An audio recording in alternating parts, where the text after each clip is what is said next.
Assalamualaikum warahmatullahi wabarakatuh. Salam sejahtera untuk kita semua. Halo teman-teman semua, selamat pagi. Salam satu jiwa, satu rasa. Sebelum saya mulai, izinkan saya menyampaikan sedikit pantun sebagai pembuka. Petik kopi di kaki kelinci, diseduh hangat di pagi hari. Perkenalkan, nama saya Nazwa dari Jambi. Saya siap mengabdi untuk negeri. Seperti kata pepatah, tak kenal maka tak sayang. Jadi izinkan saya memperkenalkan diri terlebih dahulu. Perkenalkan, nama saya Nazwa Sakira Rahmadani. Saya berasal dari Jambi dan dari instansi Badan Pencarian dan Pertolongan Nasional.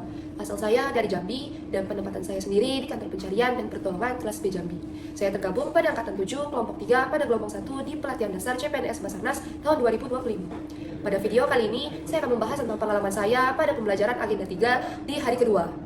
Pengalaman yang saya alami setelah belajar pada agenda 3 di hari kedua ini adalah bahwa sebagai ASN sendiri, saya mengikuti pembelajaran yang menekankan pentingnya transformasi digital yang adaptif, responsif, dan berdaya tahan. Nah, pada agenda ini memberi saya pemahaman bahwa ASN masa kini siap menghadapi tantangan global, termasuk ancaman keamanan digital dalam pemerintahan. Apalagi pada saat materi ini, yaitu manajemen ASN yang berbasis digital yang sangat relevan untuk mendorong saya menggunakan teknologi untuk efisiensi pelayanan publik. Namun, di sisi lain memiliki kasus kebocoran data, yaitu data PDNS, yang menyadari saya bahwa digitalisasi tanpa keamanan yang memadai juga menjadi bumerang bagi sistem pemerintahan itu sendiri. Nah, pembelajaran yang saya dapatkan dari permasalahan tersebut ialah seperti kesadaran akan risiko digital, seperti mengajarkan kita bahwa kita juga bukan pengguna teknologi, tapi kita juga penjaga keamanan informasi publik. Karena ancaman cyber seperti ransomware tidak hanya masalah teknis, tapi juga menunjukkan perlunya etika digital dan kesadaran ASN terhadap keamanan data. Peran saya sendiri untuk manajemen keamanan, bahwa saya akan memahami kita tidak hanya mengandalkan tim teknis, karena semua tanpa terkecuali kita juga membangun kebiasaan digital yang aman, seperti menghindari phishing, menjaga password, dan melaporkan insiden ketika kejadian itu terjadi. Dan selanjutnya adalah kolaborasi dan tanggung jawab bersama. Karena saya belajar bahwa pengelolaan sistem digital pemerintahan juga harus bersifat kolaboratif antar lintas unit. Karena tidak ada keamanan yang utuh tanpa peran semua pihak, mulai dari pimpinan, staf TI, hingga pelaksana lapangan. Nah, yang terakhir adalah urgensi literasi digital ASN. Karena menurut saya adalah peningkatan literasi digital ini dan keamanan cyber adalah sebagai bagian dari kompetensi wajib ASN, baik itu melalui pelatihan formal ataupun pembelajaran mandiri.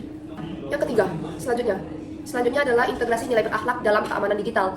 Nilai-nilai inti ASN berakhlak juga sangat relevan untuk menangkal ancaman digital, seperti akuntabel, mengamankan data publik sebagai bentuk tanggung jawab moral, kompeten, terus belajar tentang keamanan informasi, harmonis dan loyal seperti tidak membocorkan atau menyalahgunakan akses instansi, dan yang terakhir adaptif, siap dengan perubahan teknologi dan protokol keamanan baru. Karena itu juga menjadi kerangka etika dalam menghadapi tantangan digital. Dan yang selanjutnya adalah implementasi pembelajaran di lingkup kerja saya sendiri. Karena sebagai ASN di lingkungan SAR atau Basarnas, digitalisasi sistem pendataan, pelaporan, dan koordinasi makin masif. Maka saya menerapkan pembelajaran ini dengan seperti melakukan verifikasi saat menerima email atau file yang mencurigakan, menyarankan SOP keamanan data internal kantor SAR, ikut serta dalam pelatihan berbasis teknologi informasi, dan yang terakhir mengarsipkan dengan sistem backup ganda, lokal, dan cloud. Karena itu sebagai cadangan supaya data kita tidak hilang. Selanjutnya adalah peran saya sebagai ASN di ancaman digital itu. Nah, tujuannya adalah seperti berikut: mengikuti pelatihan keamanan cyber, tidak menggunakan data dinas pada perangkat pribadi tanpa izin, selalu memperbarui sistem atau aplikasi kerja, dan tidak menyebarkan informasi internal di media sosial. Karena ASN itu bukan hanya pelaksana juga, tapi juga tamu pertama dari ancaman digital. Maka dari itu, agenda ini juga menekankan bahwa setiap ASN juga bertransformasi secara digital tanpa mengabaikan prinsip keamanan dan etika digital itu sendiri. Ternyata ada satu lagi, pembelajaran jangka panjang. Kita juga diajarkan sebagai belajar sepanjang hayat seperti lifelong learner, terus mempunyai literasi teknologi yang memadai, dan mampu beradaptasi di dunia kerja yang serba digital. Karena itu untuk mengurangi ketergantungan kita pada satu pihak atau tim IT saja, dan mendorong kita sebagai bagian aktif dari keamanan nasional.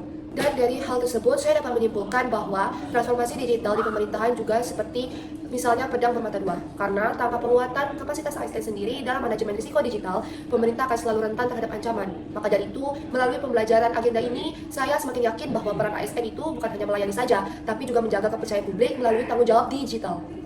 Sekian dari video atau pengalaman yang saya bahas di video ini. Terima kasih, semoga teman-teman di sini dapat memahami dan mengerti tentang pengalaman yang saya bagikan dalam video ini. Dan itulah pengalaman saya tentang pembelajaran hari kedua, agenda ketiga. Dan semoga rekan-rekan yang melihat video ini diberikan kesehatan selalu dan dipermudahkan segala urusannya. Saya tutup. Wassalamualaikum warahmatullahi wabarakatuh. Selamat pagi. We are family. Afikna Jagat Samagna. Profesional, modern, teruji.